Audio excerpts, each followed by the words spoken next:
자, 오늘 여러분 아모스 7장부터 요나까지 나갈 수 있을 것 같고요. 이제 얼마 안 남았더라고요, 구약이. 그래서 12월 첫 주면 끝날 것 같다는 생각이 듭니다. 스가랴서가 14장이지만 다른 말씀들이 한 가지 주제로 돼 있어서 그렇게 어렵지 않을 것 같고요. 그래서 참 여러분 고생하셨습니다. 근 2년 걸렸더라고요, 창세기부터. 신약은 1년 정도 잡고 있습니다. 내년까지만 수요일 저녁 성령 읽기 같이 하도록 할게요.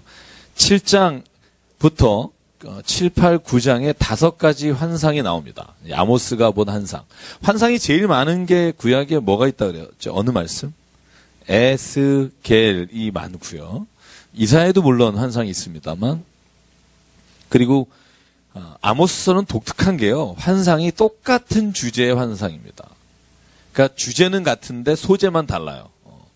하나님이 너희가 죄 가운데 돌이키지 않기 때문에 하나님이 너희를 벌하시겠다. 이걸 5가지 소재를 가지고 하나님이 이렇게 아모스에게 보여주시는 환상이 7장에 3개, 8장에 하나, 9장에 하나, 이렇게 5개가 나옵니다.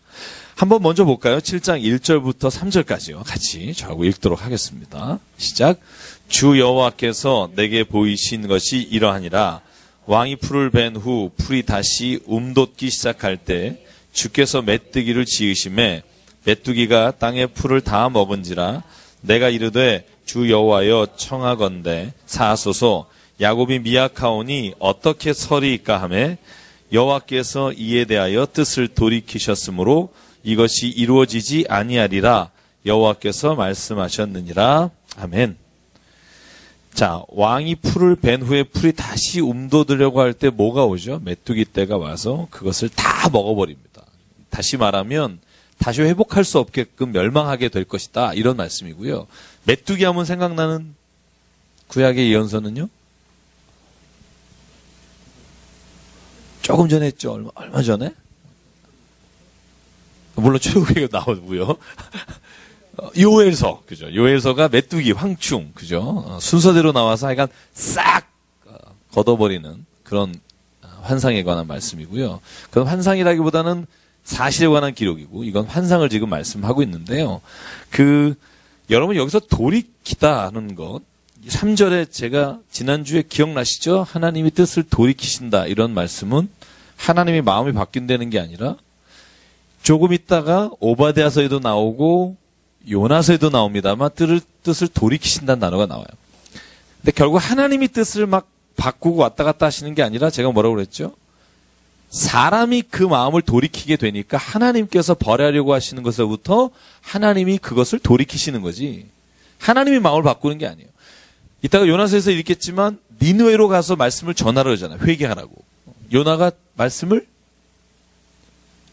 도망갔다가 다시 이제 마지막에 전하죠. 전하니까 어떻게 돼요? 니느웨 사람들이 금식하며 왕까지 베옷을 입고 하나님 앞에 회개하죠. 그러니까 어떻게 되죠? 하나님께 뜻을 돌이키사 니느웨를 멸망하지 않으신 거예요. 그러니까 하나님이 뜻을 돌이키셔서 멸망시키지 않는다는 게 아니라 그들이 회개함으로 주께 돌아왔기 때문에 하나님이 그들을 멸하신다고 하는 마음으로부터 멸하지 않으시게 되는 거지, 하나님이 조변 섞게 하셔서 마음을 바꾸신다는 뜻이 아니라고 분명히 말씀을 드렸습니다. 자, 오늘 이 메뚜기 환상에서는요, 곧 밑에 불환상이 있는데 이 2가지는 하나님께서 뜻을 돌이키십니다. 자, 불환상의 4절, 5절, 6절 보죠. 같이 읽어볼게요. 시작. 주 여호와께서 또 내게 보이신 것이 이러하니라. 주 여호와께서 명령하여 불로 징벌하게 하시니 불이 큰 바다를 삼키고 육지까지 먹으려 하는지라. 이에 내가 이르되 주 여호와여 청하건대 그치소서.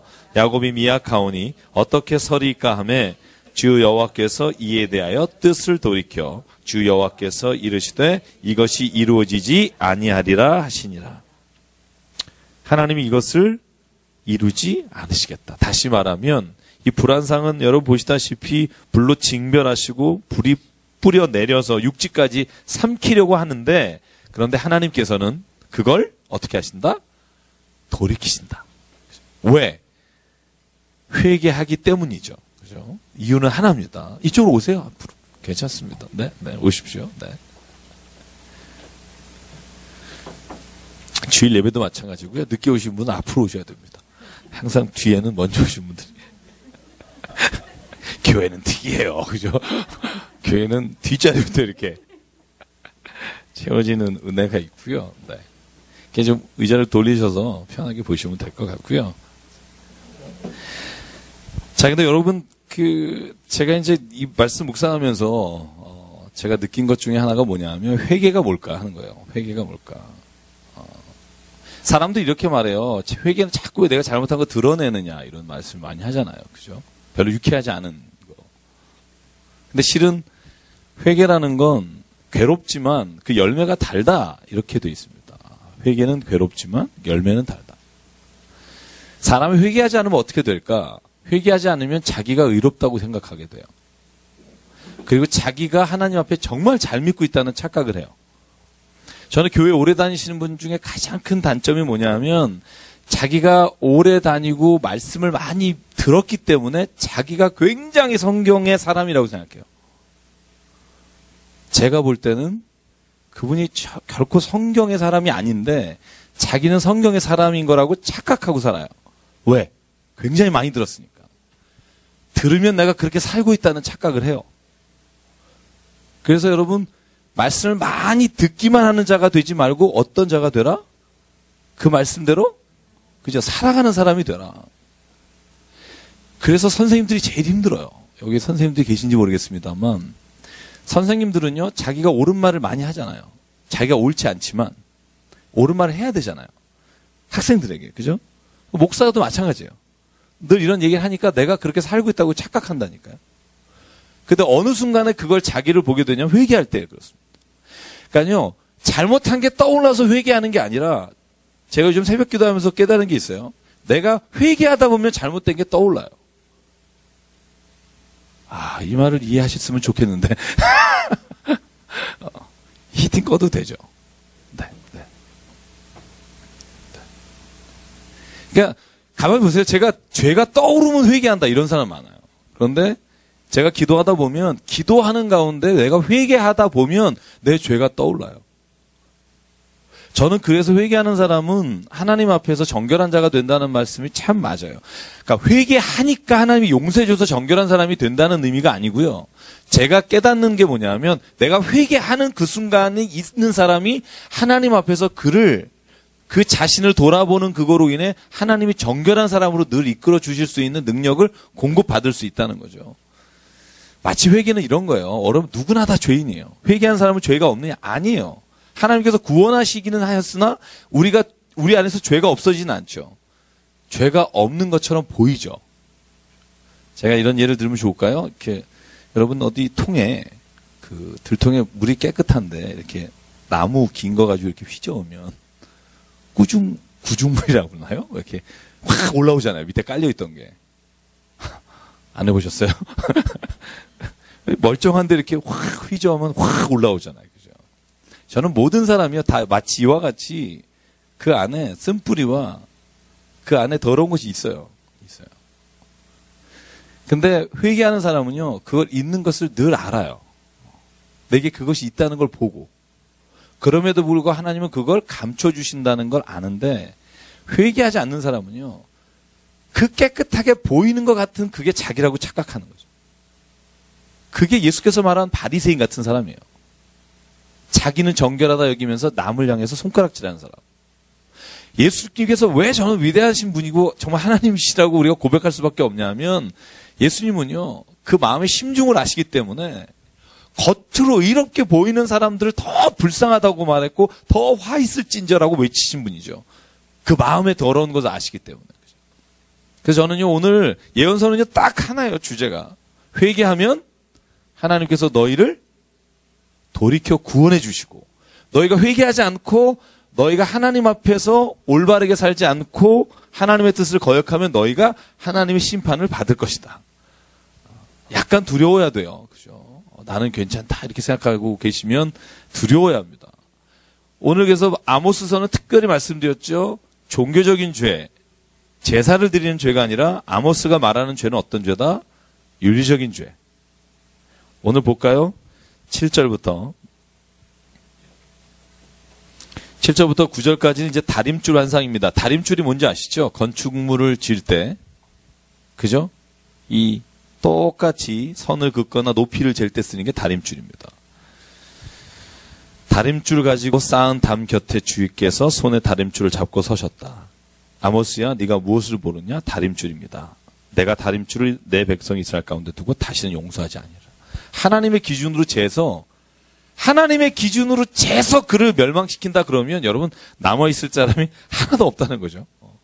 하나님의 은혜로 보시니까 우리가 남아있을 수 있다는 거고요. 자, 보십시오. 그때 10절부터 17절에는요, 오늘 아마사라고 하는 베델의 제사장과 아모스의 대결입니다. 오늘 여기 나타난 사람이 10절에 이름이 뭐죠? 아마샤. 아마샤는 제사장입니다. 누구 편이에요? 제사장인데? 여보세요? 네. 여로보암 왕. 여기는 2세죠. 여로보암 2세. 여로보암 1세는 북이스라엘의 초대 왕이고, 여기는 여로보암 2세. BC 790년경부터 730년, 굉장히 오랫동안 통치한 여로보암 2세 때인데, 잘 보세요. 아마샤는 뭐예요? 제사장이죠. 그리고 아모스는 뭐예요? 뭐 하던 분이에요? 뽕나무 따고 목자였죠. 그죠? 드고아에서. 드고아는 어디라 그랬죠? 오늘 아마샤가 뭐라고 말해요? 야, 너 여기서 떠들지 말고 남쪽 내려가. 그 얘기를 해요. 보시죠. 12절 보시면, 자, 12절 같이 읽을게요. 시작. 아마샤가 또 아모스에게 이르되, 선견자야, 너는 유다 땅으로 도망하여 가서 거기에서나 떡을 먹으며 거기에서나 예언하고, 자, 유다로 돌아가라는 거죠. 왜? 고향이 유다예요. 유다 사람인데 북쪽에 와서 예언하는 거예요. 북이스라엘을 향해서 예언하니까 아마샤가 여로보암 왕에게 이렇게 말하죠. 왕이여, 저놈이 이스라엘 족속 중에 아모스라는 사람이 왕을 모반합니다. 왕에게 대적합니다. 이 말을 듣지 마십시오. 아모스가 이렇게 말합니다. 여로보암은 칼에 죽을 것이고 이스라엘은 반드시 사로잡혀 그 땅을 떠나게 할 것이다. 그렇게 왕에게 보고하고 난 다음에 아모스에게 말하는 거예요. 너는 유대 땅으로 돌아가라. 다시는 베델에서 돌아오지 말고 예언하지 마라. 자, 복습합니다. 베델하고 단에는 뭐가 있다 그랬죠? 베델하고 단. 베델은 자, 북이스라엘의 맨 남쪽이라 그랬죠? 그죠? 아마 이 지금 동영상 보시면서 성공하신 분은 아니 똑같은 얘기를 4번 하네 이렇게 얘기하실 분도 있을 거예요. 그러나 우리는 해야 되겠네요. 그죠? 그죠? 5번도 해야 될 것 같고. 그죠? 자, 북이스라엘이 이렇게 나눠졌을 때, 자, 갈릴리고 사해입니다. 갈릴리 쪽은 북이스라엘 쪽이죠. 그죠? 사해 쪽은 남유다 쪽이죠. 제가 말씀드렸듯이 북이스라엘의 끝쪽이 베델 쪽입니다. 베델. 그죠? 남유다는 예루살렘이 수도잖아요. 그죠? 북이스라엘은 사마리아가 수도고. 그죠? 그리고 맨 위가 헬몬산 밑에 있는 단이라는 데가 단과 베델이 북이스라엘의 북쪽과 남쪽 끝이에요. 여기에 뭘 줬다 그랬죠? 금송아지를 줬다고 그랬죠. 왜 줬냐면 예루살렘에 제사드리러 못 가게 하려고 북이스라엘 사람들을 남북에 갈라지면서 북쪽에 금송아지 굉장히 있어 보이잖아요. 금송아지 이렇게 금으로 만들어서 놓으면 그죠? 그래서 베델이라는 곳에 제사장을 둔 거예요. 여호와를 똑같이 예배합니다. 그런데 예루살렘엔 성전이 있잖아요. 북쪽엔 뭐가 없어요? 성전이 없어요. 그러면 뭘 만들어야 돼요? 죄송합니다. 좀 뽀대나는 게 있어야 되잖아요. 예를 들어서 예루살렘 성전은 딱 말씀하신 대로 딱 졌는데 북쪽에는 산당만 있어요. 산당이 하이 플레이스라고 그랬죠. 그죠? 높은 데 있는 곳이에요. 뭐 다른 특별한 게 아니라 템플이 있고 신전이 있고 산당이 있는데 베델이나 단은 높은 데잖아요. 그런데 거기에다가 성전을 못 지니까 금송아지를 져서 거기에서 하나님을 분향하는 거예요. 제사를 드리는 거예요. 그러니까 하나님이 그걸 가지고 그죠? 오늘 아모스를 통해서 책망하시잖아요. 너희가 눈에 보이는 금송아지를 섬기는 것이 나를 섬긴다고 착각하지 말고 나 여호와를 섬겨야지 눈에 보이는 것을 따라가지 마라 이렇게 말씀하시면서 오늘 아마샤는 근데 그걸 말하는 거죠. 베델에 얼쩡거리지 마라. 남쪽으로 내려가라. 드고아라는데 네 고향으로 가든지. 왜? 듣기 싫으니까. 뭐가 진짜 문제예요? 아마샤는 제사장이잖아요. 제사장이면 누굴 향해서 말해야 돼요? 왕의 잘못하는 것을 말해야 되는 게 누굽니까? 제사장이잖아요. 그런데 제사장이 왕에게 말하지 않고 왕의 잘못한 것을 말하고 하나님의 예언을 심판을 예언하는 사람에게 가서 뭐라고 하냐면 떠나라. 물러가라. 우리 여로보암 왕께서는 위대하시고 모든 일을 잘하시고 모든 일에 뛰어나신 분이다.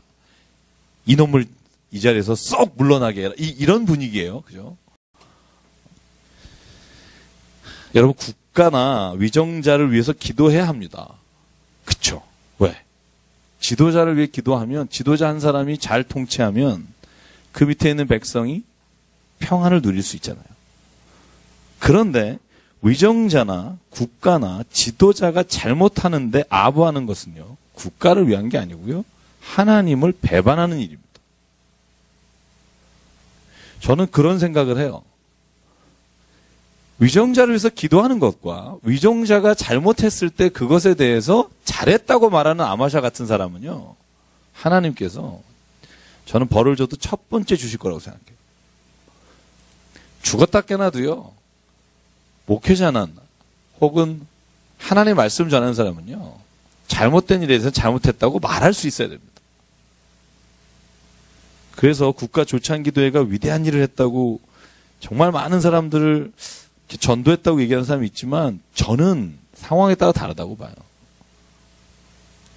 잘못할 때 가서 축복기도 하는 건 저는요 하나님이 보실 때 마치 아마샤같이 보실 수 있다는 거죠. 누가 어떤 거 뭘 잘못했냐 사람마다 의견 다를 수 있어요. 누가 잘했고 못했냐. 그러나 저는 분명한 기준이 있어요. 분명한 기준이 뭐냐면 오늘 성경에 나와 있는 아모스가 이스라엘 백성에게 하나님 말씀으로 전한 거예요. 너무 많잖아요, 여러분. 8장 4절부터 6절 읽어볼래요?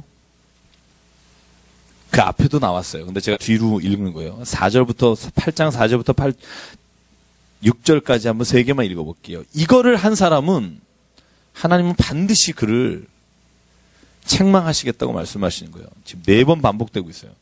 4절부터 6절을 읽을게요. 시작. 가난한 자를 삼키며 땅에 힘없는 자를 망하게 하려는 자들아 이 말을 들으라. 너희가 이르길 월삭이 언제 지나서 우리가 곡식을 팔며 안식일이 언제 지나서 우리가 밀을 내게 할고 에바를 작게 하고 세케를 크게 하여 거짓 저울로 속이며 은으로 힘없는 자를 사며 신한 켤레로 가난한 자를 사며 찌꺼기 밀을 팔자 하는도다. 이 앞에도 나왔죠? 우리 기억나시죠? 한번 집에 가서 읽어보십시오. 이런 일을 하는 것 때문에 하나님이 오늘 5가지 환상을 보여주시면서 너희들을 심판하겠다고 말씀하십니다. 교회는요, 이 말을 해야 합니다. 왜냐하면 하나님의 땅이 심판받지 않기 위해서. 그걸 못하면 교회는 사명을 다하지 못하는 겁니다. 로마가 313년에 기독교가 공인되고 기독교가 발전했다고 말하잖아요. 제가 요즘 중세기도사를 교회사를 공부하는데요. 의견이 갈라집니다만 저는 이쪽이에요. 로마가 정식으로 기독교를 공인화시키면서 사람은 많아졌으나 교회는 타락했어요. 참 아이러니하죠. 교인은 많아졌는데 교회는 타락했어요. 그게 왜 그랬을까?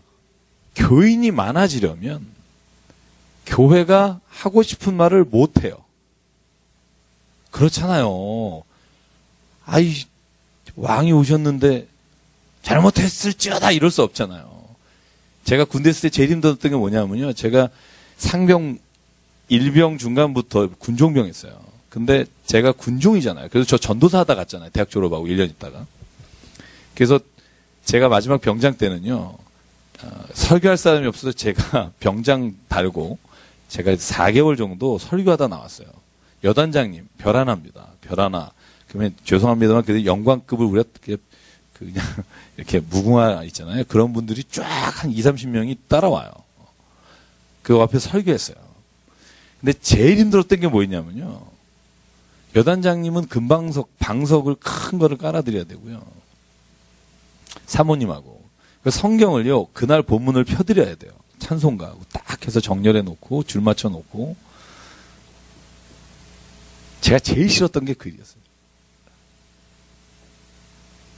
교회에서 왜 이래야 될까?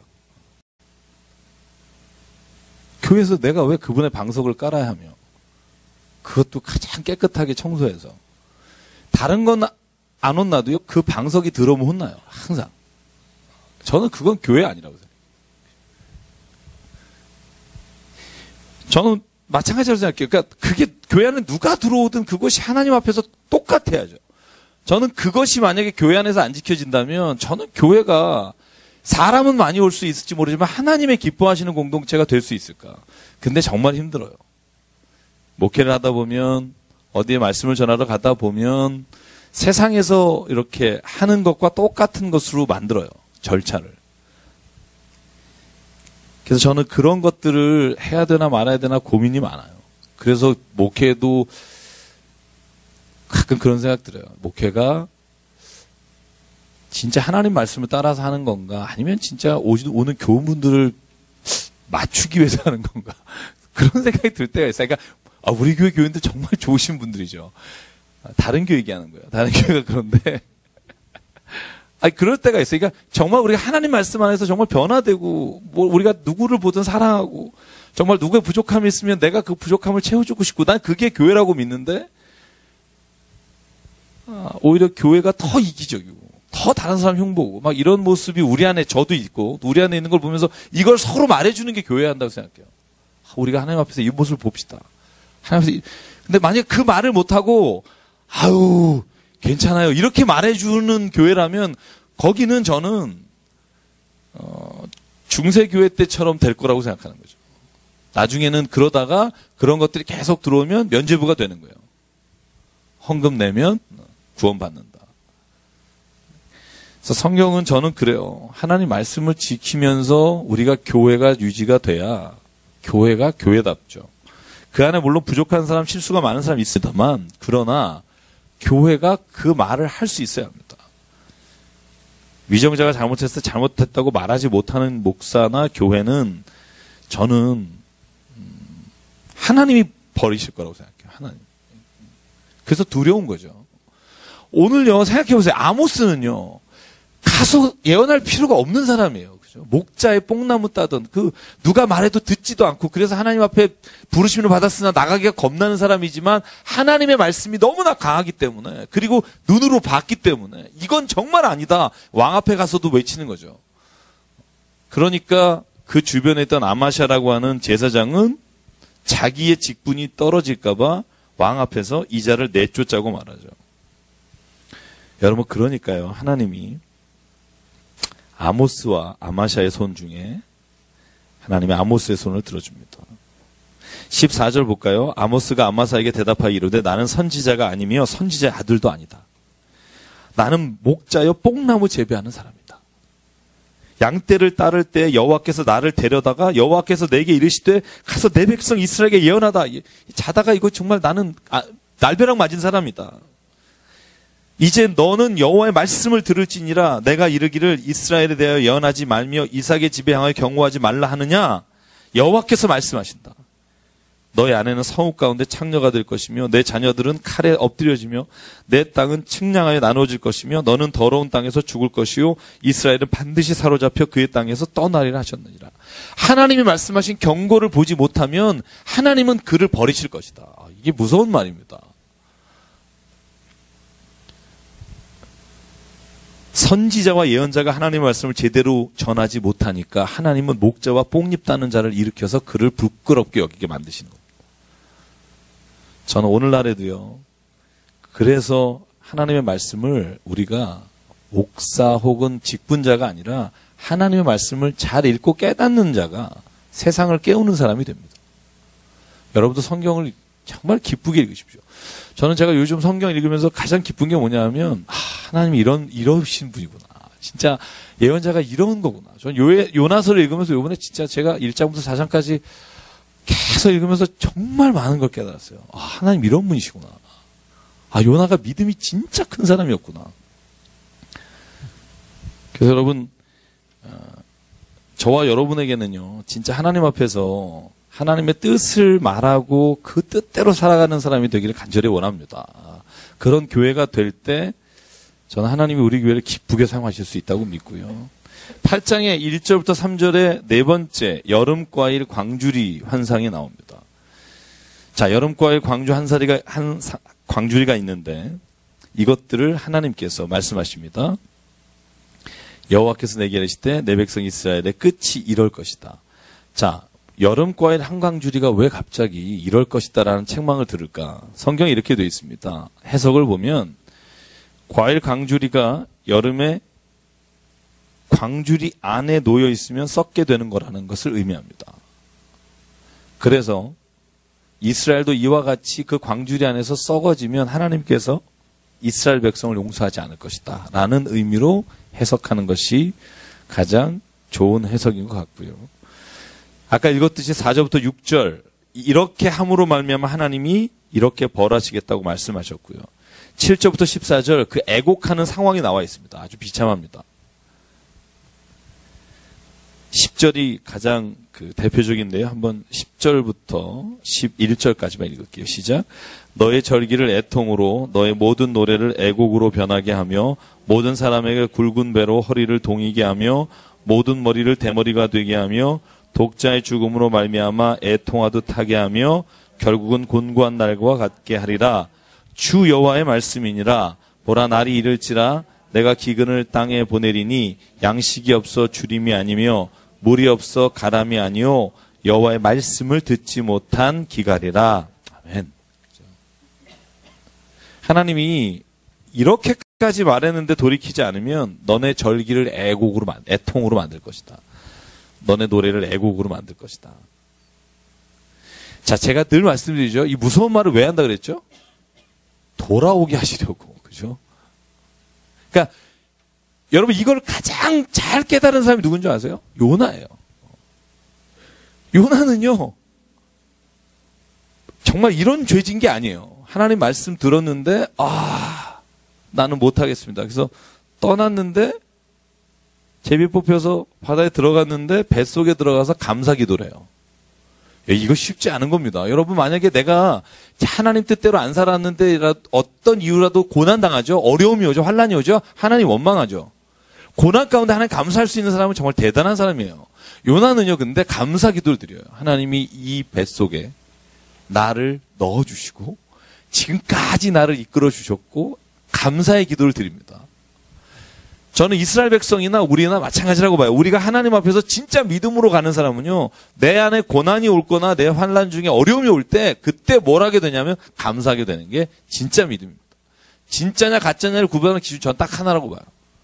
우리가 환난의 때 어려울 때 고독이 올 때 힘든 일이 왔을 때 감사할 수 있는 사람 그 사람은요. 하나님을 온전하게 믿는 사람입니다.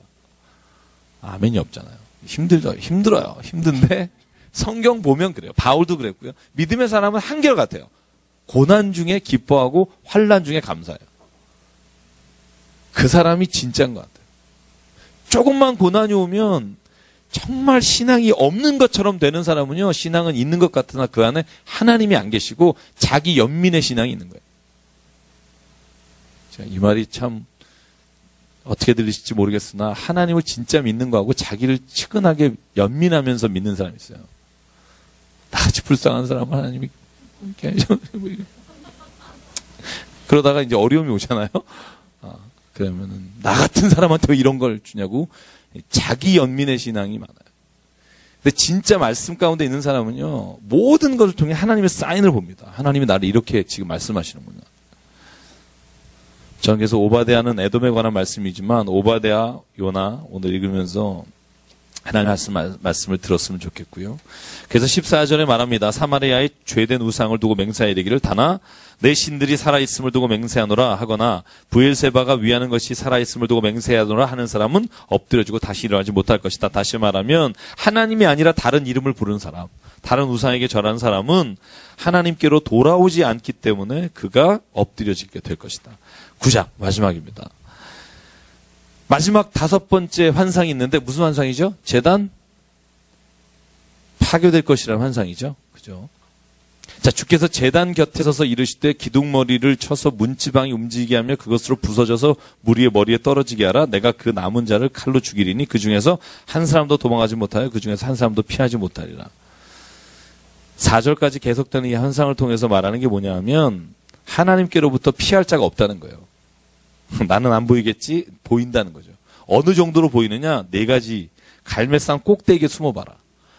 3절 보이시죠? 내가 거기서 더 찾을 거다. 그럼 어디로 도망갈까요? 바다 밑으로 도망간다. 하나님 뭐라 그래요? 내가 거기서 뱀을 명령하여 너를 찾으고 물 것이다. 그럼 어디로 가요? 원수 앞에 사로잡혀 갈지라도 내가 거기에서 칼 명령하여 죽이게 할 것이다. 내가 그들에게 주목하여 화를 내리고 복을 내리지 아니하리라 하시니라. 저는 이걸 읽으면서 시편 139편이 떠올랐어요. 다윗의 시죠? 뭐죠? 주의 신을 떠나 내가 어디로 피하리까? 주는 모든 것 아시오매 내가 어디로 가오리까? 내가 새벽 날개 치며 저 바다 끝에 거에도 주께서는 나를 하시며 저 음부의 자리를 펼치라도 주께서 그곳에 계십니다. 하나님은 어디든지 계시다는 거죠. 그러니까 하나님으로부터 피할 생각을 하지 말고 하나님을 만났으면 하나님 앞에 돌아오라는 거예요. 회개하고 돌아오면 하나님께서 그를 인도해 주시고 용서해 주시겠다. 7절 이하에 나온 말씀이요. 이하의 모든 예언서에 종합적으로 적용되는 말씀인데요. 하나님은 이스라엘 백성만이 아니라 이방인들도 사랑하신다는 겁니다. 우리가 흔히 말하는 이방인도 다 사랑하신다. 그래서 예로 뭐를 들어요? 7절에 보면 이스라엘 자손아 너희는 내게서 구수 족속 같다. 내가 너희를 애굽 땅에서 인도해낸 것처럼 블레셋 사람을 갑돌에서 인도해내고 아람 사람을 기르에서 올라오게 하지 않았느냐. 하나님은요. 다른 백성도 구원하신다는 거예요. 모든 민족이 하나님 앞에 있다는 겁니다. 이걸 믿으라는 겁니다. 너네 백성만 하나님 건지시는 게 아니라 하나님은 블레셋도 건져내시고 하나님은 아람 사람도 건져내시는 분이다. 그런데 이스라엘아, 요 밑에가 이스라엘에 관한 축복의 말입니다. 내가 너에게 말하노니 너희는 그러나 별이 될 것이며 너희는 내가 심판의 날에 너희를 회복시켜 주시고 건져 줄 것이다. 여호와의 말씀이니라. 13절에 씨 뿌리는 자의 뒤를 이으며 산들은 단포도를 흘리며 작은 산들은 녹으리라. 내가 내 백성 이스라엘에 사로잡힌 것을 돌이키리니 그들이 황폐한 성읍을 건축하여 거주하며 포도원들을 가꾸고 그 포도주를 마시며 과원들을 만들고 그 열매를 먹으리라. 하나님께서는요. 결국 이스라엘 백성을요. 돌아오게 하시고 그를 구원해 주겠다고 약속하십니다. 이것이 아모스서입니다. 아모스서를 그래서 제가 뭐라고 불렀죠? 어떤 선지자? 정의의 선지자라고 그랬죠. 정의를 하수같이 공의를, 그죠? 그러니까 정의와 공의를 강조하는 게 아모스 선지자고 눈물의 선지자는 누구죠? 예레미야죠. 그죠? 예루살렘 성전이 무너지는 걸 보면서 눈물을 흘리면서 예언을 하는 예레미야고. 그래서 그 말씀의 특징들이 다 있습니다. 그래서 아모스서는 읽으면서요. 저와 여러분이 정의를 생각해야 합니다. 정의를. 이 땅에 정의를 세우는 것도 하나님이시고 이 땅에 선한 일을 이루어 가시는 것을 우리를 통해 이루시는 분도 하나님이시고. 그래서 아모스서를 읽을 때 정말 우리 안에서 그런 마음이 불일 듯 일어났으면 좋겠고요. 오바댜 보겠습니다. 오바댜. 자, 여러분 오바댜 읽어보신 분 있으세요? 요번에 읽으셨겠죠? 그죠? 다 읽으셨죠? 왜 이러세요? 안 읽은 사람처럼. 다 읽으셨죠? 문자까지 보내드리잖아요. 요번엔 뭐 합니다. 이렇게. 그죠? 자, 오바댜에 대해서 아시는 거 한번. 자, 제가 이제 맨 처음에 하듯이 뭐 아무거나 얘기해 보세요. 오바댜. 네, 읽으시는구나. 네, 네, 야훼를 경배하는 자. 또 무슨 뭐가 있을까요? 아시는 거. 여호와의 종이란 뜻이죠, 원래. 그 오바댜는 짧다. 한 장입니다. 제일 중요한 거죠. 짧다. 자, 구약의 한 장인 건 딱 하나죠? 오바댜? 맞나요? 그죠? 신약에는 딱 한 장인 게 몇 개 있죠? 몇 개요? 네? 유다서. 그 다음에 요한 2서, 요한 3서, 그 다음에 빌레몬서. 야, 보람이 있네요. 제가 알기로는 4개인 것 같아요. 제 생각엔 4개인 것 같고, 이 중에 제일 짧은 게 뭘까요? 요한 3서. 요한 3서? 요한 3서, 빌레몬서 25절일 거고요. 유다서가 26절일 거예요. 요한 2서가 13절일 거예요. 그죠? 네. 요한 2서가 아마 짧을 겁니다. 그래서, 그냥 이거 재미로 하는 겁니다. 이거 뭐 이걸 외우, 이걸 공부하고 이러지 마십시오. 그냥 제가 읽으면서, 왜냐하면 한 번은 그래봤어요. 뭐가 제일 짧지? 봤는데 요한 2서가 제일 짧더라고요. 그 다음에 아마 요한 3서, 빌레몬서, 유다서가 26절일 겁니다. 아마. 물론, 요번 주일에 성경 퀴즈 대회, 그럴게요. 우리 한번, 박시영 전사님, 네, 한번 참고해 주시고, 수요일에 온 사람만 마실 수 있는. 근데 막 의외로 다른 사람이 먼저 맞춰. 막 이러면. 짧다. 그 다음에 오바댜는 특징이 뭐죠? 어느 나라에 대한 예언이죠? 에돔이란 나라입니다. 자, 여러분에게 프린트 나눠드렸습니다만, 에돔이란 나라는요, 원래 어떤 형제로부터 시작됐죠? 에서입니다. 에서는 누구하고 형제죠? 야곱입니다. 그죠? 야곱. 뭐 거의 다 가르쳐주면서 하는 이런 좋은 성경 공부네요. 에서하고 야곱 중에 에서가 형이잖아요. 그죠? 쌍둥이지만 에서가 나중에 민족을 이뤄서 정착한 곳이 아까 지도를 보면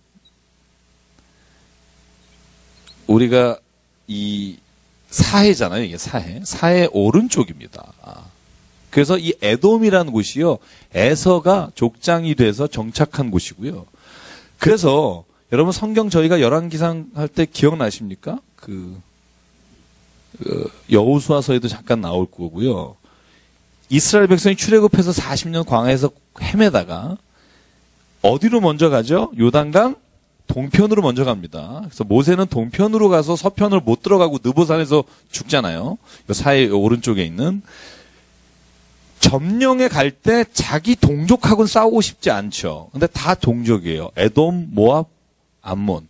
다 모압과 암몬은 룻의 그죠? 사위죠. 말하자면 사위라기보다는 룻의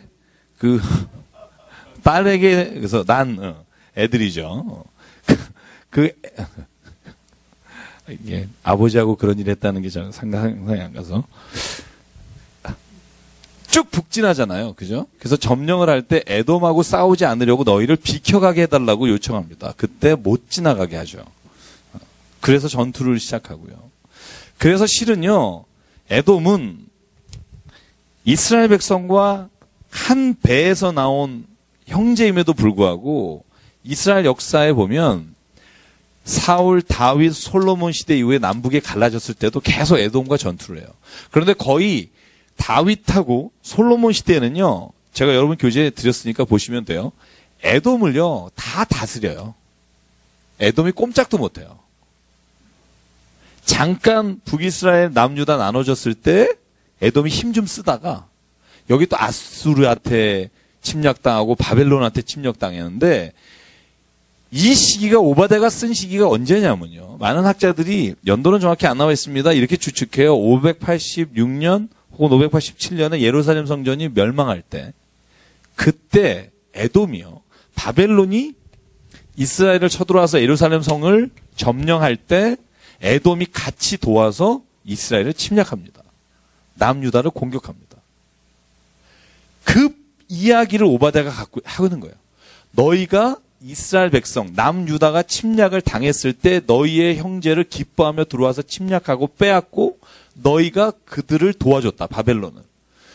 그리고 역사를 보면요. 오늘 본문에 안 나오지만 오바댜는요. 오바댜에서 안 나오지만 이 에돔은요. 나중에 이스라엘 백성이 침략당하고 포로로 끌려간 이후에 헤브론을 점령합니다. 헤브론에서 그들이 에돔이 자기네 민족처럼 삽니다. 그래서 여러분 혹시 이스라엘 지도 김진산 목사님이 주신 지도 아마 받으신 분 계실 텐데 그 지도의 맨 아래 사해 이 밑을 이두메 지역이라고 해놨습니다. 이두메 지역. 이두메가 에돔의 나중에 발전된 이름이 이두메입니다. 누가 이두메 출신이죠? 헤롯이 이두메 출신이잖아요. 그죠? 에돔이 이두메 지역이 돼요. 그래서 이 에돔하고요, 그 이스라엘 백성하고는 사이가 좋을 수가 없는. 그런데 오늘 오바댜는요, 그 사건에 관해서 기록하는 거예요. 이스라엘 백성이 완전히 멸망당하고 예루살렘 성전이 완전히 돌에 돌 남지 않고 무너졌을 때 에돔이 기뻐하며 같이 자기의 형제를 이방인과 함께 침략해서 빼앗은 이야기를 오바댜를 통해서 얘기하면서 너희가 이것을 기뻐하는 것으로 하나님 너희를 심판하실 것이다. 에돔을 향한 예언입니다. 그래서 14절까지는 에돔에 관한 이야기가 전반부의 중심을 이루고 15절 이하부터는 21절까지는 에돔에서 이스라엘 백성을 회복하실 이야기로 넘어갑니다. 그래서 오바댜는 짧으니까. 자, 여러분 이제 제가 드리는 건 한번 읽어보시고 집에 가서 지금 얘기한 걸 정리한 거니까요.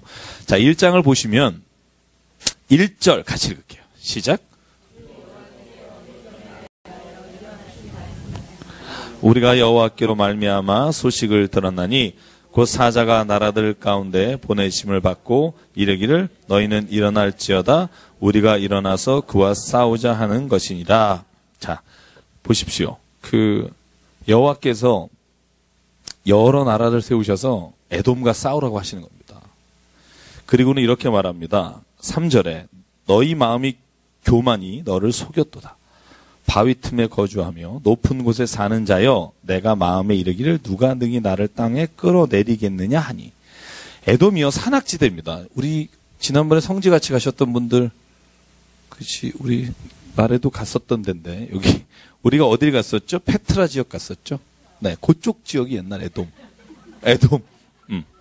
에돔 지역 거기입니다. 그 근방입니다. 그러니까 산악 지역입니다. 그러니까 야 우리는 산에 사니까 침공당할 리가 없다라고 말하는 자들이요. 이렇게 말하는 게 지금 산악지대인 에돔을 향해서 하는 말이고요.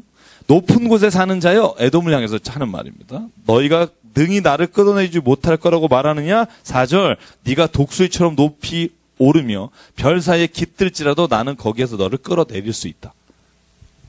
5절은요. 번역을 좀 어렵게 해놨습니다.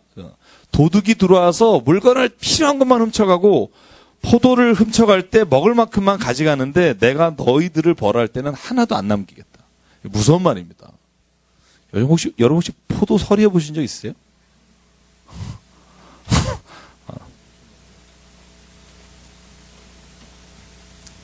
전 제가 이제 회개할 그 도둑질은 이제 주로 포도입니다.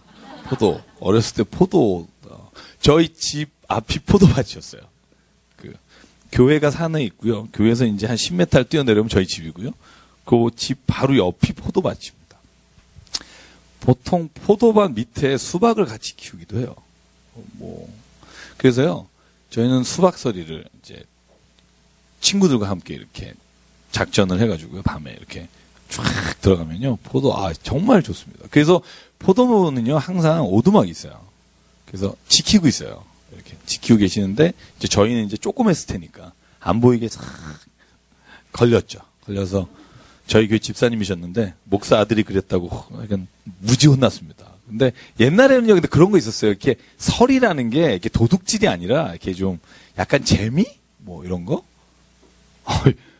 아닌가 본데요. 아닌가 본데. 그래서 왜 혼내실 때도 집사님들이 막 이렇게 이놈 그래가지고 줄 쭉 서가지고요. 그래갖고 그러면 되겠어 이러면서 포도 한 송이 주시고 막 이러면 그런 분위기였어요. 굉장히 어린 시절이 그래서 저는 이렇게 나쁜 짓인지 몰랐는데 굉장히 여러분 눈을 보니까 내 나쁜 짓을 냈나 굉장히 나쁜 짓을 한 것 같은 생각이 드는데 갑자기 포도 얘기가 왜 나온지 모르겠는데 그러니까 포도를 서리에 보면요 먹을 만큼만 따가요. 왜냐면 그거 언제 다 따가요 그거. 그 주인이 언제 올지 모르기 때문에 내가 오늘 양 짝 정한 만큼 친구들하고 작전 짜가지고 이제 망보는 조 있고요, 따는 조 있고요, 갖고 튀는 조가 있어요. 늘 세 조가 같이 움직입니다. 그래서 망조 이렇게 근데 이제 따다 보면 이제 시간을 정해놓고 양을 정하는데 너무 길게 갔다. 오늘 하나님은 에돔아, 너는 포도를 내가 따도 싹쓸이하겠다. 이런 말씀입니다. 그러니까 에돔의 한 일에 대해서 하나님이 책망하시는데 아주 큰 책망하실 거다. 이유가 뭐냐 하면, 보실래요? 이유가, 여러분 10절 이하에 보실래요? 11절부터 14절은요, 이렇게 하지 말았어야 한다라는 하나님의 탄식이에요. 자, 11절 같이 읽어볼게요. 14절까지 시작. 내가 멀리 섰던 날 곧 이방인이 그의 재물을 빼앗아가며 외국인이 그의 성문에 들어가서 예루살렘을 얻기 위하여 제비 뽑던 날에 너도 그들 중에 한 사람 같았느니라. 내가 형제의 날 곧 재앙의 날에 방관할 것이 아니며 유다 자손이 패망하는 날에 기뻐할 것이 아니며 그 고난의 날에 내가 입을 크게 벌릴 것이 아니며 내 백성이 환난을 당하는 날에 내가 그 성문에 들어가지 않을 것이며 환난을 당하는 날에 내가 그 고난을 방관하지 않을 것이며 환난을 당하는 날에 내가 그 재물에 손을 대지 않을 것이며 내 거리에 서서 그 도망하는 자를 막지 않을 것이며 고난의 날에 그 남은 자를 원수에게 넘기지 않을 것이니라. 역으로 말하면 에돔이 이렇게 했다는 거예요. 예루살렘이 망하는 그날 너희는 들어가며 외이방인과 함께 재물을 빼앗았다는 거. 새 번역에 보면 이 번역이 진짜 이 맛깔스럽게 돼 있어요. 아주 이렇게 느끼면. 그러니까 제비 뽑던 날 너희들이 그들 중에 하나가 아니었어야 한다. 아주 굉장히 와닿는 번역이에요. 너희가 그들 중에 하나가 아니었어야 한다. 너희가 그 성문에 들어가서 훔치지 말았어야 한다. 이렇게 돼 있어요. 확 와닿죠. 그러니까 에돔을 향해서 하나님께서 하시는 말씀이 뭐냐 하면 유다가 고난을 당할 때 그걸 너희가 기회로 삼지 말았어야 한다. 저는요, 이 말씀을 읽으면서 굉장히 많이 회개한 게 있어요. 여러분, 우리가 보통 어떤 사람이 잘못한 것으로 인해서, 여러분 분명히 예루살렘 성전이 망한 건요, 성경에 보면 뭐 때문에 그래요? 예루살렘의 죄로 말미암아 하나님께서 그 예루살렘을 바벨론으로부터 침공당해서 멸망당하게 하셨잖아요. 그죠? 의를 위해 고난을 당한 건 아니죠. 하물며 그럼에도 불구하고 에돔이 그것에 참여해서 물건을 빼앗고 그들을 침탈하고 그들을 환난당에 당하는 것을 오히려 도와주는 일을 한 것으로 책망받아요. 저는 이 본문 읽으면서 회개 많이 했습니다. 아, 나도 이렇게 누가 잘못한 것으로 인해 고난당하거나 어려움 당할 때 막 입에 핏대를 올리면서 막 이렇게 그런 마음은 들 수 있으나 에돔처럼 이렇게 행동으로 옮겨서 고난에 더 큰 고난을 주는 것도 하나님 기뻐하시지 않는구나 하는 생각을 했습니다.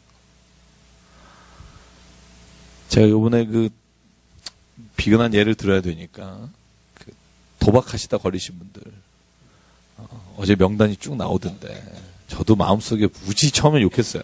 아니, 무슨 저 돈이 남아 도는구나. 돈을 저렇게 주면 안 된다. 뭐 이런 생각부터. 근데 제가 성경 읽다가 무슨 생각이 들었냐면요. 내가 무지 욕을 했는데 나는 정말 그런 게 내 마음에 없나 하는 게 첫 번째 드는 생각이었어요. 나는 진짜 그런 만약에 기회가 있고 돈이 있고 걸리지 않는다고 생각하면 그런 일을 하지 않을까? 그런 생각을 여러분 안 할 거라고 생각하시죠? 돈이 없어서 그래요. 또 하나는 진짜 우리는 남이 한번 욕하면 뒤질세라 욕을 하는데 아주 혈안이 되는 경우를 너무 많이 봐요. 근데 실은요, 다 그런 일 중에 한 사람이 걸린 것 뿐이라고 생각해요. 그 사람의 모든 인생이 완전히 망하게 되는 그 순간이잖아요. 여러분, 뭐, 제가 실명 말하겠습니다만, 신정환 씨나 이런 분 도박한 것 때문에 거의 인생이 그냥 끝났잖아요. 정말 화려하게 살던 그 모든 인생이 끝났잖아요. 그죠? 우리가 손가락질 정말 저도 저런 우리 애들이 보면 뭘 배우겠냐, 저런 애들 텔레비에 나오게 하지 마라, 막 이렇게 하잖아요. 근데 따지고 보면요, 그 윤리적 기준이 너무 엄격해요. 저는 그런 생각이 들었어요. 그게 나쁘다는 게 아니라, 우리가 그것을 막 욕하면서 저는 한편으로 그 사람이 당할 고난에 대해서는 한 번도 생각해보지 않았다는 느낌이 들었어요. 여러분은 똑같이 저하고 그런 생각을 하시라는 얘기는 아닌데, 그러면서 제가 또 한 가지 생각한 게 뭐냐면, 그렇게 고난을 받아서 그 사람은 어차피 법적인 것과 어차피 당할 건 당할 텐데, 누군가에겐 그들에게도 위로하는 사람이 있어야 되지 않겠나. 그런 생각했어요. 주변에 있는 가족이 그렇게 하겠지만 누군가는 따뜻하게 봐주고 누군가는 다시 회복할 수 있도록 일으켜준 사람이 없다면 그 사람들은 어디 가서 기댈 수 있을까? 우리는 그걸 정의라고 말하잖아요. 그죠? 저런 사람 저렇게 하면 안 된다. 다 손가락질 하잖아요. 근데 그 사람은 누군가에게 위로받지 않으면 그죠? 그 한 번 한 일로 인해서 다시 무엇인가 인생에 회복될 기회가 없다면 얼마나 안타까운가. 따지고 보면 저나 여러분이 손가락질 받을 일이 없을까? 드러나지 않은 거 아닐까? 여러분 마음에 있는 게 딱 드러나면 그 순간 창피할 일이 얼마나 많을까? 모르겠어요. 저만 그런지 모르겠으나 우리가 가지고 있는 그 욕심, 유괴가 가지고 있는 다른 사람에 대한 마음들이 이렇게 딱 이렇게 스크린으로 비춰진다면 그것부터 자유로운 사람이 누가 있을까? 그래서 저는 이 말씀을 보면서 그런 생각했습니다. 에돔의 한 일이 옳고 그른 걸 떠나서 자기의 형제가 핍박당하고 고난당하고 어려움을 당할 때 그때 거기에 편승해서 땅을 빼앗고 물건을 빼앗고 자기 동족이 고난당하는 것을 기뻐하는 것을 본 하나님께서 에돔을 향해서요. 너희의 벌할 날이 가까웠다고 15절에 말합니다. 네가 행동한 대로 너도 받을 것이다. 저는 이 말이 참 두려웠어요. 네가 똑같이 손가락질 한 대로 네가 받을 것이다. 그래서 저는 기독교인이 또 너무 지나치게 누구를 비방하거나 정죄하는 일에서는 조금 더 거리를 둘 필요가 있겠다. 저 혼자 생각입니다. 여러분이 너무 싫어하는 사람들은 뭐 어쩔 수 없겠죠. 미워할 수밖에 없겠으나 저는 이 말씀을 읽으면서 그런 생각했어요. 그래서 오늘 오바댜에게 에돔을 향해서 말씀하시면서 이 말씀이 곧 이스라엘에 대한 말씀이고 이 말씀이 곧 우리에 대한 말씀이라고 생각이 들고요. 그러나 18절에 보면 야곱 족속은 불이 될 것이며 요셉 족속은 불꽃이 될 것이다. 하나님께서 그 족속들은 다시 회복시켜 주시고 빛나게 할 거다. 그런데 있지 않냐? 에서 족속은 지푸라기가 될 것이다. 왜? 야곱과 요셉이 고난당할 때 그것을 기뻐하고 함께 뺏고 그걸 취했기 때문이다. 역전되는 거죠. 역전. 인생에 있어서 이 순간이 언제 역전될지 모른다는 거죠. 그래서 오늘 19절에 나오는 모든 지파 이름들 하나하나를 들어서 하나님께서 땅을 회복해 주실 거라고 약속하시고요. 그래서 결국은 이 전반부는 에돔의 잘못에 관한 이야기, 그리고 하나님께서 책망하시고 심판하신다는 이야기고, 후반부는 그러나 이스라엘은 오히려 너희들이 고난 가운데서 다시 회복시켜 줄 것이다. 이걸 또 바꿔 말하면 사람의 상황은, 민족의 상황은 언제 바뀔지 모른다. 너희가 위에 있을 때 너무 힘들고 낮은 자를 향해서 그 고난을 더 기쁘게 여기지 말라. 그래서 여러분, 저나 여러분이 그런 마음이 좀 있었으면 좋겠어요. 긍휼한 마음. 비록 그 사람이 죄로 인해 고난을 당하더라도 긍휼한 마음은 있어야겠다. 그런 생각은 했고요. 자, 요나서 오늘 제가 요나서는 오히려 한 스토리 이야기이기 때문에 굉장히 쉽게 갈 수 있을 것 같고요. 자, 한번 이렇게 기지개 펴시죠. 이렇게 한번 한 50분 지났으니까요. 이쯤 되면 피곤하시다는 분 있어요. 식사하시고. 그래서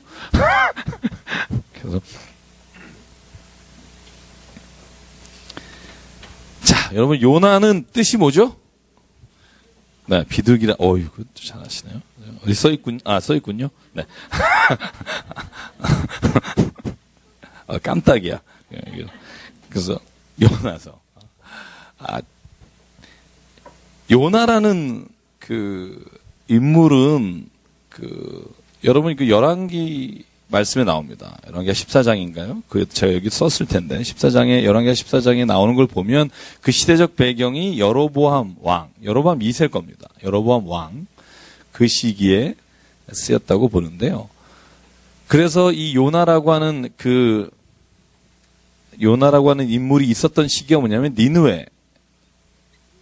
자, 니느웨가 여러분 어디의 수도죠? 아시리아의 수도입니다. 아수르의 수도. 그죠? 아수르. 결국은 그러니까 요나서는요, 아수르에 대한 심판에 관한 말씀인데 결국 아수르를 심판하시고자 말씀하셨던 심판이 요나라고 하는 개인적인 인물로 초점이 바뀌어요.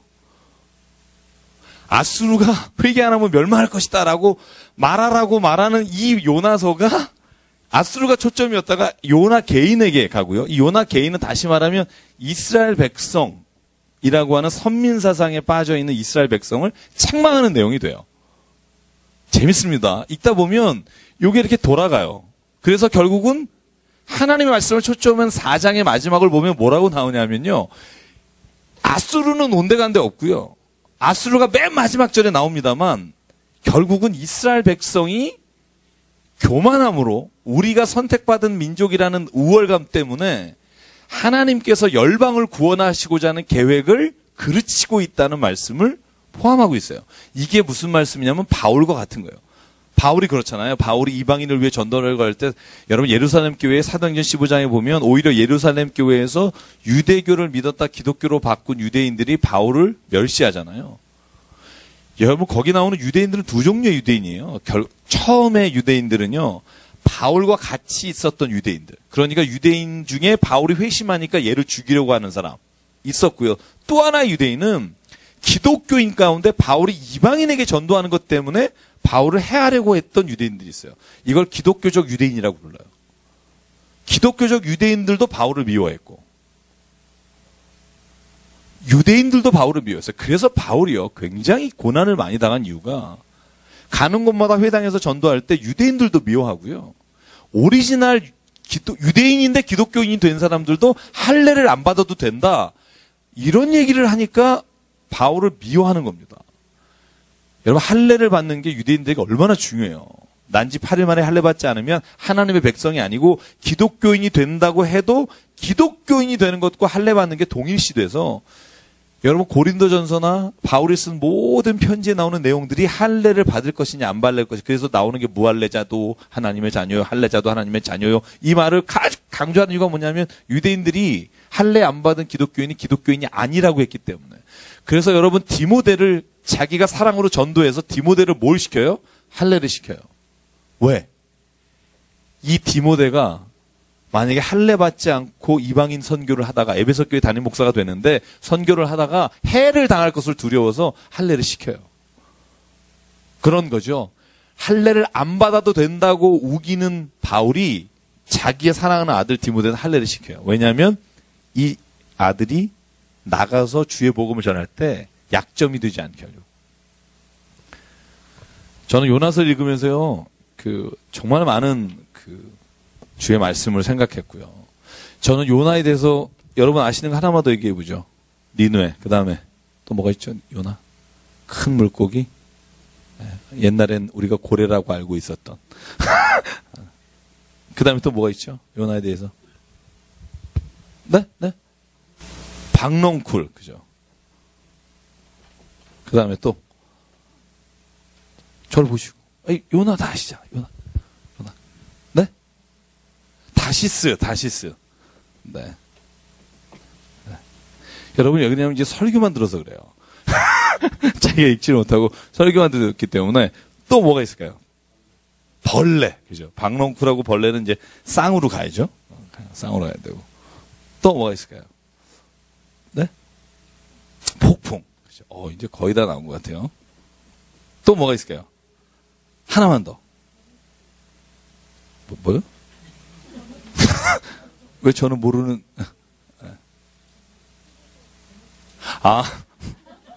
제가 볼 때 그 영화하고 혼돈하시는 것 같아요. 그런 영화가 있죠. 그죠? 물고기 안에 있는 이 점액질까지, 이게 좀 굉장히, 네. 그렇구나.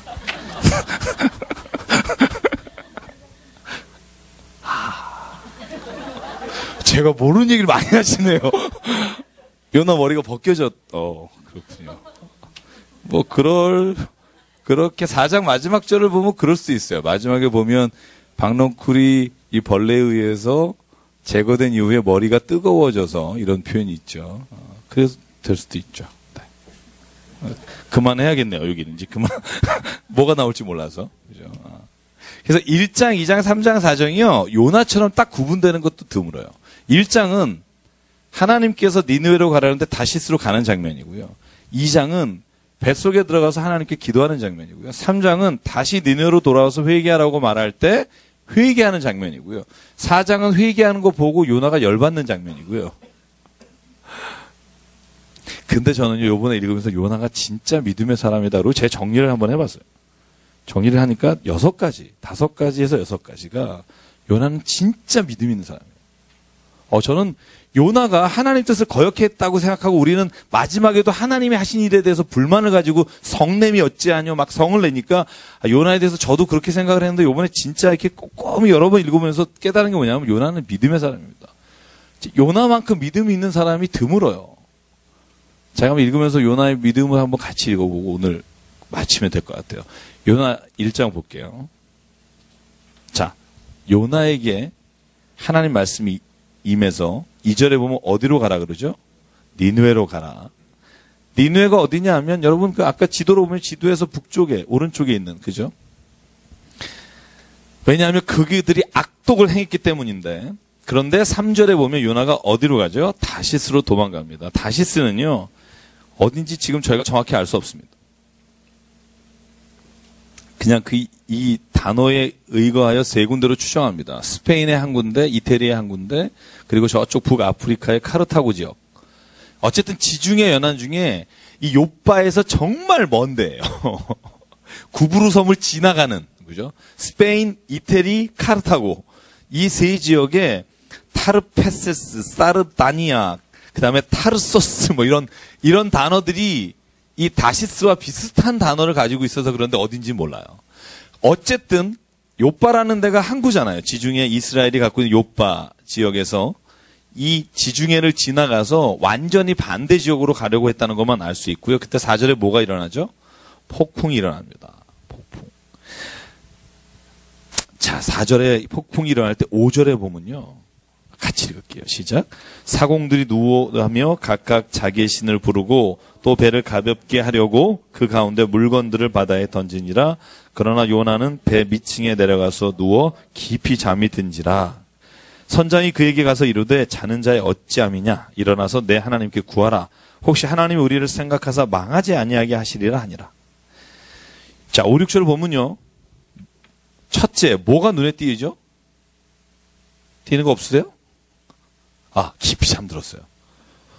이거 보면 저는 누가 떠올라요? 예수님 떠올라요. 야, 저만 그런 게 아니군요. 풍랑이 일 때 제자들은 죽게 되었습니다. 그럴 때 예수는 배 밑 고물에 가서 주무시고 계시더라. 그죠? 여기 웬만한 믿음 아니면 못 잡니다. 제가 왜 이런 말을 하냐면요. 각자 자기의 신을 불러서 소리치고 있었어요. 그죠? 배에 몇 명이 타는지는 안 나오지만 조그만 배는 아닙니다. 지중해를 건너려면요. 무슨 10명 타는 배는 못 가요. 그죠? 여러분 그 바울이 타고 했던 배의 선원이 276명인가요? 그죠? 배에 탄 자가. 근데 그 사람들이 자기 신을 부르고 소리를 치었게. 여러분 지금 풍랑이 일어서 죽게 됐는데 주여 죽게 구합니다. 이럴 사람이 어디 있어요? 죄야 이러겠죠. 그죠? 그 난리를 포기할 때 잠이 자서 안 깨는 거죠. 각자의 신을 부를 때 요나에게 가서 뭐라고 말하냐 하면 이렇게 말합니다. 너도 너의 하나님을 불러라. 제가 성경 공부할 때 지금 저희 제자훈련반 목요일날 하고 있잖아요. 내일 아침에 하는데 저희가 예수 그리스도로 말미암아 구원에 이른다. 예수님의 이름으로 기도합니다. 우리가 믿는 하나님은 예수 그리스도를 통해서 보여주신 하나님입니다. 이렇게 말하잖아요. 이것에 대해서 왜 그래요? 라고 묻는 분이 있어요. 하나님은 다 똑같지 않냐고 말씀하시는 분들이 가끔 있어요. 저는 그런 분들에게 늘 하는 말이 있어요. 하나님은 다 똑같지 않습니다. 모든 종교가 믿는 하나님이 똑같은데 왜 하나님이 우리 믿는 하나님, 우리 예수님을 믿는 사람만 구원합니까? 모든 하나님을 믿는 종교가 똑같지 않습니다.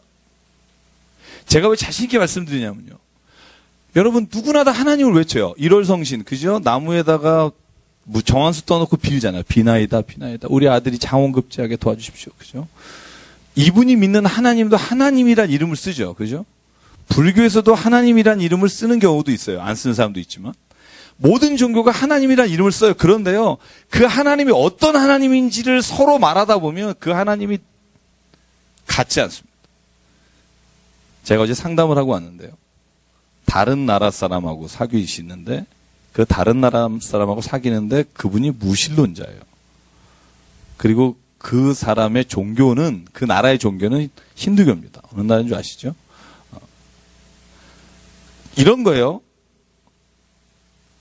하나님 믿는 거 똑같다고 얘기하는데 살다 보니까, 사귀다 보니까 다른 겁니다. 왜냐면요, 힌두교에는 창조라는 게 없어요. 하나님 우리를 창조하셔서 사랑하시고 우리를 임마누엘 동행하시고 그런 하나님이 없어요. 그런데 기독교를 믿는 이분은요, 하나님이 창조하셨기 때문에 그의 뜻대로 살고 하나님 오늘도 나와 동행하시고 오늘도 나의 모든 기도를 들어주시고 이런 믿음을 가지고 사는데 이걸 굉장히 천하게 보는 거예요. 그런 천하게 보는 거예요. 그래서 우리가 말할 때 이렇게 말해야 돼요. 우리가 그러면 다 하나님 믿는다 그러는데 그러면 우리가 믿는 하나님이 뭡니까? 그럴 때 우리가 다 자신 있게 말하는 게 뭐냐면 우리가 예수 그리스도를 통해서 알려주신 그 하나님, 우리는 그 하나님을 믿는 겁니다. 그 하나님 어떠신 분이에요? 우리를 창조하신 분입니다. 우리를 낳으셨고 창조하셨기 때문에 지금도 우리를 사랑하신 하나님. 여러분, 이 하나님은요, 모든 종교가 똑같지 않습니다.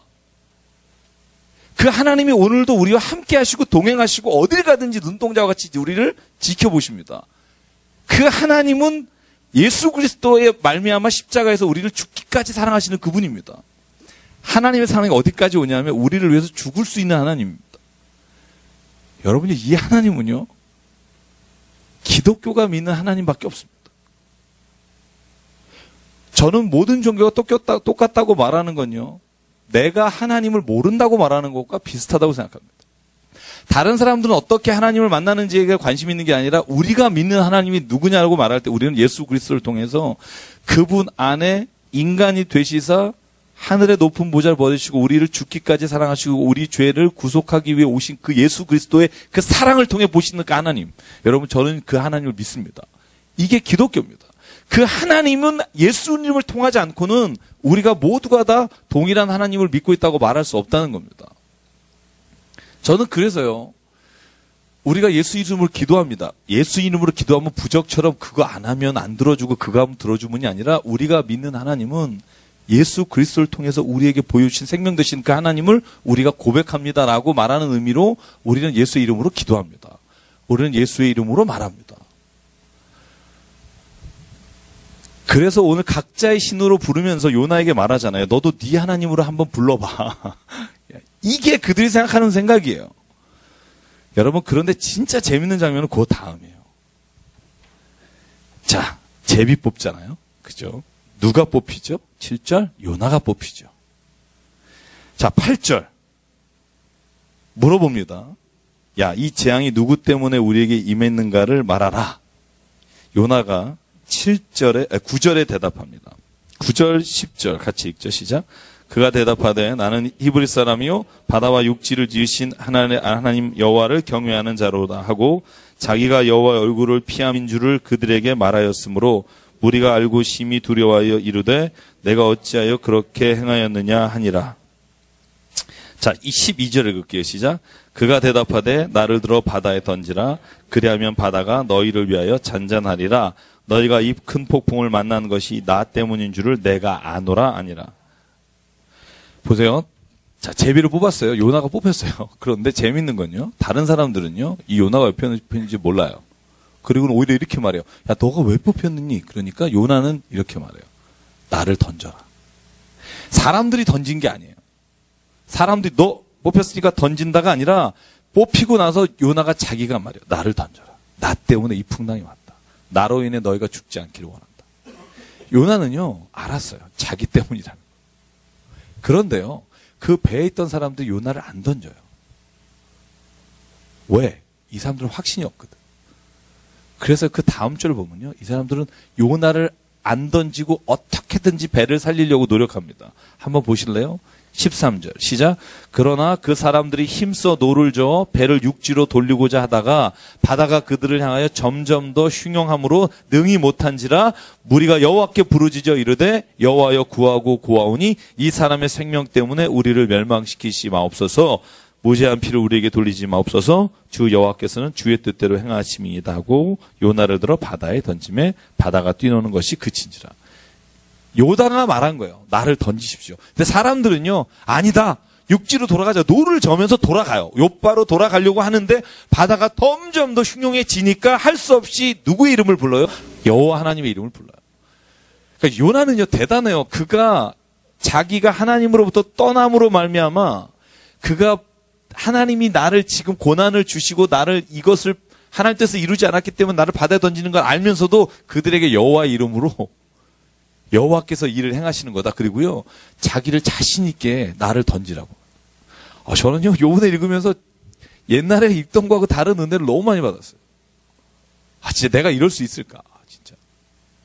만약에 뽑혀도요, 난 이럴 것 같아요. 막 뽑혀서 아니야, 그 다시 해보자. 이거 요번에 좀 이상한데 한 번만 더 해보자. 3세판으로 하자. 뭐 이렇게 뭔가 이렇게 핑계를 막 댔을 것 같은데 요나는요 딱 그걸 뽑고 다른 사람들 앉아보자 못할 때 말하는 거죠. 나 때문입니다. 요나는요 4장 가면요 그걸 확실히 알아요. 하나님이 그래요. 야 요나야, 너 왜 니느웨로 안 가고 타시스로 갔니? 그랬더니 다 회개한 다음에 요나가 뭐라 그래요? 보십시오. 저는 제가 와서 말하면 이들이 회개하고 하나님이 돌이켜서 용서해 줄 줄을 알았습니다. 그래서 간 거예요. 요나는요 구원해 줄까 간 게 아니라 반드시 자기가 니느웨 가서 너희가 회개하라 그러면 회개할 거고 회개하면 하나님이 용서해 줄 거를 알았기 때문에 자기가 갔다고 말해요.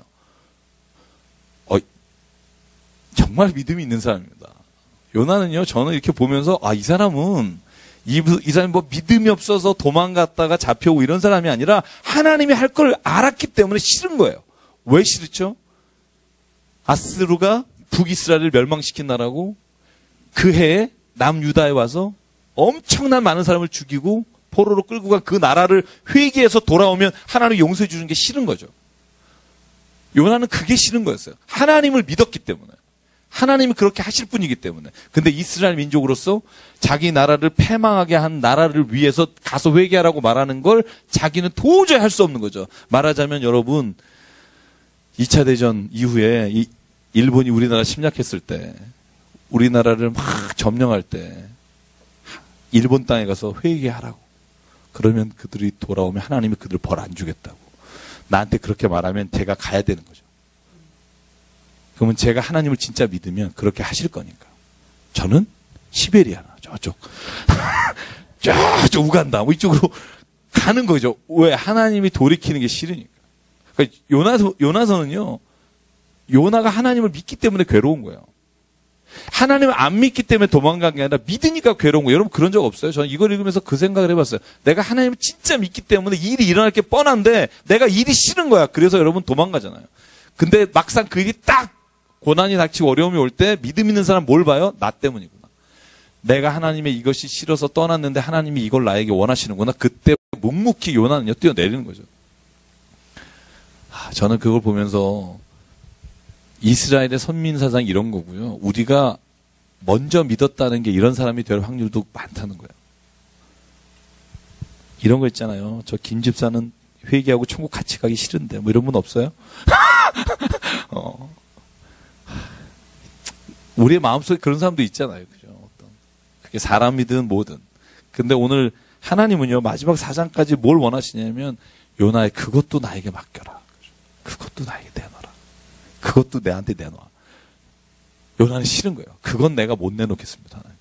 나 니느웨만큼은 내가 다른 나라는 모르겠는데 니느웨만큼은 내가 못 내놓습니다. 이 니느웨는 회복시키면 안 됩니다. 그래서 나중에요 보세요. 니느웨 4장에 보면은 니느웨 성에서 회개하고 돌이키는 거 보고 동쪽 성읍 위에서 이 나라가 망하나 안 망하나 봤더니 그 나라를 회복시켜 주시니까 성질 내잖아요. 하나님 묻잖아요. 너 왜 성내니? 그러니까 하나님이 이렇게 할 줄 알았어요. 그렇죠. 그랬더니 박넝쿨이 이렇게 오고 박넝쿨을 가리고 있다가 갑자기 다음날 벌레가 가서 먹어버리니까 성질 내니까 하나님이 너 성냄이 웬일이야. 그러니까 내가 이 정도만 내는 것도 다행입니다 하고 하나님한테 분노하잖아요. 그때 박넝쿨을 다시 또 이렇게 환하게 해주시면서 그죠? 너희가 이 박넝쿨, 네가 지금 이 박넝쿨이 너를 잠깐 햇빛을 가리게 해준다는 것만으로 박넝쿨을 네가 좋아하는데 사랑하는데 내가 이 니느웨에 있는 12만 명의 사람들을 어찌 사랑하지 않겠느냐? 내가 이들을 멸망시키기를 원하겠느냐? 이게 하나님이 요나에게 주신 말씀이거든요. 보십시오. 17절 큰 물고기를 예비하사 3일 밤낮을 뱃속에 있고요. 2장에 보죠. 여호와께 기도합니다. 2장은 요나의 기도입니다. 기도를 읽어보면요. 저는요. 이 믿음이 정말 톡톡톡 튑니다. 내가 받는 고난으로 말미암아 여호와께 불러 아뢰었더니 주께서 내게 대답하셨고 내가 스월의 뱃속에서 부르셨더니 주께서 내 음성을 들으셨습니다. 자, 3절, 4절, 6절까지만 읽을게요. 3, 4, 5, 6 시작. 주께서 나를 깊음 속 바닷 가운데서 던지셨으므로 큰 물이 나를 둘렀고 주의 파도와 큰 물결이 다 내 위에 넘쳤나이다. 내가 말하기를 내가 주의 목전에서 쫓겨났을지라도 다시 주의 성전을 바라겠다 하였나이다. 물이 나를 영혼까지 둘러싸우며 깊음이 나를 에워싸고 바다풀이 내 머리를 감쌌나이다. 내가 산의 뿌리까지 내려가 싸우며 땅이 그 빗장으로 나를 오랫도록 막았사오나 나의 하나님 여호와여 주께서 내 생명을 구덩이에서 건져내셨나이다. 그러므로 9절 나는 감사하는 목소리로 주께 제사드리며 나의 서원을 주께 갚겠나이다. 구원은 여호와께 속하였나이다. 요나는 고백하죠. 나를 이 바닷속에서 구원하신 것도 주님이시고 내가 주의 목전에서 쫓겨났을지라도 저는 이 4절이 제가 여기 빨간 줄 치고요. 제가 여기 묵상한 걸 써놨는데 내가 주의 목전에서 쫓겨났을지라도 나는 주의 성전을 바라보겠나이다. 저는 이 고백이요. 진짜 믿음이 있는 사람의 고백이라고 봐요. 주의 목전에서 여러분 주의 목전에서 쫓겨났다고 한번 생각해 보세요. 내 그쪽을 향해서 모두 안 한다. 뭐 이런 거잖아요. 우리가 보통 누구한테 버림받으면. 근데 요나는요. 주의 목전에 쫓겨났을지라도 나는 주의 성전을 바라보겠나이다. 오직 구원은 여호와께 있습니다. 3장 여호와께서 두 번째 나타나셨습니다. 그리고 니느웨에 가라고 말씀하셔 갔고요. 자, 니느웨가 얼마나 크냐면요. 성이요. 4일을 돌아다녀야지 말씀을 다 전할 수 있어요. 여러분 예루살렘 성전이 몇 킬로라 그랬죠? 예루살렘 성전이 4km입니다. 4km면요. 한 두세 시간만 걸으면 돼요. 니느웨는 3일 동안 걸어다니면 엄청난 큰 도시입니다. 여러분 니느웨는요. 고고학적으로 4,500년 전 유물도 나와요. 굉장히 오래된 도시입니다. 여리고성이 그저 7,000년 전 나오는 유물도 나오고요. 니느웨도 만만치 않게 오래된 성이고요. 니느웨가 얼마나 탄탄했는지는 우리가 고고학을 보면 이 성이요. 정말 침략하기 어려운 성입니다. 그러니까 아수르가 수도를 삼았겠죠. 이 성에서요. 단 하루를 전도해요. 성경 보면요. 오늘 4절에 보세요. 요나가 하루를 말씀을 전하고 다니는데 그 하루 만에 온 백성이 회개해요. 요나가 얼마나 기분이 상했겠어요. 하루 동안 다녔는데 5절 니느웨 사람들이 하나님을 믿어 금식을 선포하고 6절 니느웨 왕이 또 그걸 듣고 나서 7절 먹지도 말고 물도 마시지 말고 회개해요. 사람뿐 아니라 짐승도 먹이지 마라. 그 9절 같이 읽을게요. 시작. 하나님이 뜻을 돌이키시고 그 진노를 그치사 우리가 멸망하지 않게 하시리라. 그렇지 않을 줄을 누가 알겠느냐 한지라. 하나님이 뜻을 돌이키시죠. 10절에 돌이킵니다. 재앙을 내리지 않습니다. 그러니까 4장이 나오는 거예요. 요나는 삐집니다. 아니 저런 나라를 저런 민족을 구원하십니까? 이런 겁니다. 여호와께 자 1절이 재밌습니다. 요나가 매우 싫어하고 성내며 밑줄 치시죠. 빨간 줄. 우리가 가끔 이러잖아요. 매우 싫어하고 성내며. 그죠? 하나님 옆집은 축복하시고 나는 안 주시고 뭐 이런 거. 그죠? 그리고 여호와께 기도해요. 뭐라고 기도해요? 같이 읽을게요. 시작. 여호와여 내가 고국에 있을 때 이러하겠다고 말씀하지 아니하셨나이까. 그러므로 내가 빨리 다시스로 도망하였사오니 주께서는 은혜로우시며 자비로우시며 노하기를 더디하시며 인애가 크시사 뜻을 돌이켜 재앙을 내리지 아니하시는 하나님인 줄을 내가 알았음이니라. 내가 그거 알아서 떠난 겁니다. 여호와의 원컨대 이제 내 생명을 거두어 주십시오. 왜냐? 저는요, 만약에 요나가 말해서 니느웨가 회개해서 니느웨가 멸망당하지 않았다는 말을 유대 사람이 들으면 요나는 아마 생명부지가 어려울 겁니다. 그죠? 마치 여러분, 이사야가 바벨론에게 항복하라 그러잖아요. 항복하라고. 제발 좀 항복하라고. 부탁하잖아요. 근데 안 하잖아요. 그래서 멸망당하잖아요. 그죠? 그리고 이사야는 애굽으로 끌려가잖아요. 마찬가지예요. 만약에 요나도 그냥 죽여주십시오. 죽는 게 낫습니다. 이렇게 말할 때 하나님께서 4절에 말합니다. 네가 썩내는 게 옳으냐? 하나님하고 이 정도는 얘기하시면서 사십시오. 썩내면 너 왜 썩내? 이렇게 물어보시는 거죠. 그랬더니 요나가 5절에 말하죠. 5절에 움직이죠. 성읍에 나가서 돈 쪽에 앉았습니다. 초막을 짓고 성읍에 무슨 일이 일어나 보는 거죠. 끝까지 니느웨가 회개 안 했으면 하는 걸로 보는 겁니다. 6절 박농쿨을 예비하사 요나를 햇빛 가리게 해주셨습니다. 괴로움을 면하게 하시고, 자 6절 마지막 요나가 박농쿨로 말미암아 크게 기뻐합니다. 그랬더니 하나님이 벌레를 보내십니다. 이튿날 새벽에 박농쿨 다각을 먹으니까 8절 해가 뜰 때 하나님이 뜨거운 동풍을 부니까 요나의 머리가 쪼여서 요나가 혼미하게 됩니다. 이걸 근거로 머리가 없어졌다고 얘기하신 분 계시고요. 그래서 스스로 죽고 싶다고, 여러분 스스로 죽고 싶다고 한 예언자가 또 하나 있죠. 누구죠? 엘리야입니다. 엘리야가 광야길을 가다가 로뎀나무 밑에서 나를 죽여주십시오. 자, 선지자들은 그 정도로 힘들다는 거죠. 죽여주십시오. 그러니까 하나님이 요나에게 말합니다. 자, 9절 읽을게요. 시작. 내가 이 박농쿨로 말미암아 썩내는 것이 어찌 옳으냐 하시니 그가 대답하되 내가 썩내어 죽기까지 할지라도 옳으니이다. 대단한 사람이에요. 그죠? 그래서 죽더라. 이랬으면은 성경이 맛이 없는데 10절 11절 같이 읽을게요. 시작. 여호와께서 이르시되 내가 수고도 아니하였고 재배도 아니하였고 하룻밤에 났다가 하룻밤에 말라버린 이 박농쿨을 아꼈거든. 하물며 이 큰 성읍 니느웨에는 좌우를 분별하지 못하는 자가 12만여 명이요 가축도 많이 있나니 내가 어찌 아끼지 아니하겠느냐 하시니라. 아멘. 하나님은요 이스라엘의 원수된 니느웨도 사랑하신다는 거죠. 우리가 하나님의 구원의 자녀, 믿음의 자녀지만 하나님은 구원받지 못한 사람도 사랑하시고 그들을 끝까지 돌아오기를 기대하시는데 그걸 싫어하지 말라는 거죠. 저는 이 요나서를 읽으면서 참 많은 걸 깨닫는데 그 중에 하나가 신앙이 이기심이 되면 안 되겠다. 신앙이 욕심이 되면 안 되겠다. 신앙은 내가 가지면 가질수록 넓어지고 손이 펴지고 누군가에게 더 생명을 전하는 구원의 향기를 내야겠다. 저는 그게 하나님이 진짜 우리를 먼저 부르신 이유가 아닐까라는 생각을 했고요. 오늘도 저희에게 그런 일들이 일어나길 바랍니다. 잠깐 같이 기도하죠. 오늘.